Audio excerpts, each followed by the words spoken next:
তো ফকুনি এলাকা কইলো এলি বস্তির মধ্যে। এই বিপ্লব খানকির বলা নাই মাই, তোর বাপ জানাইছে নাই মাই। এই বিপ্লব নাই মাই, তোর বাপ জানাইছে। এই বলা কই কব্বরের ভিতরে হান্দাইলি, কই খানকির বলা বিপ্লব তো নাই, ও আমার 4টা শিষ্যরে মাইরা ফেলাইছে। এই খানকির বলা বিপ্লব বাইরে আয়। এই এটা ভদ্রলোকের এলাকা, এখানে এসে এরকম ছোট লোকের মতো চেঁচাচ্ছ কেন? এই চেঁচানের দেখছসটা কি?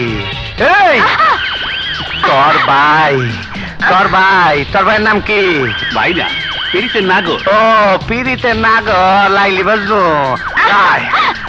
থাকস তো এই বস্তির মধ্যে। গাড়িটার দাম কত জানো? তোর তো এই হেডলাইটের 2টার দাম হইব না। ক তোর মজদু কই, তোর মজদু কই?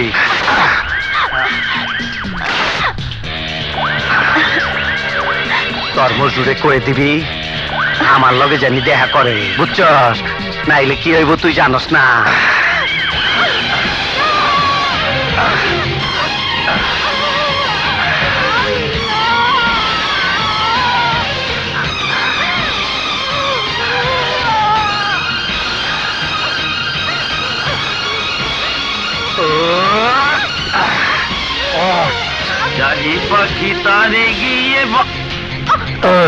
আজকে তোর অর্ধেক কইরা দিয়া গেলাম, তোর নাগর যদি আমার দেখা না করে কালকে আমি তোর পুরাটা কইরা দিয়া যাবো।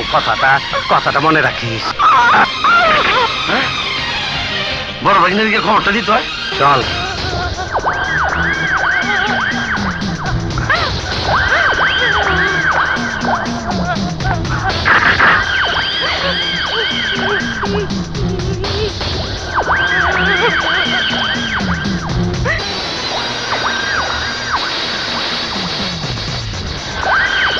এ হচ্ছে লোটন, ভয়ঙ্কর লোক এবং অস্ত্র ব্যবসায়ী।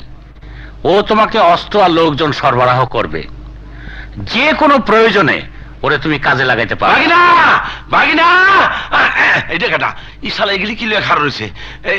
আমার ভাগিনা কই? কোন দিক? আর মটকা কি কয়? এ কি? আরে ভাগিনা, তুমি তো বনহুরের মতো হয়ে গেছো, তোমার তো চিনাই যাইতেছে না। কিন্তু খুব খারাপ খবর আছে।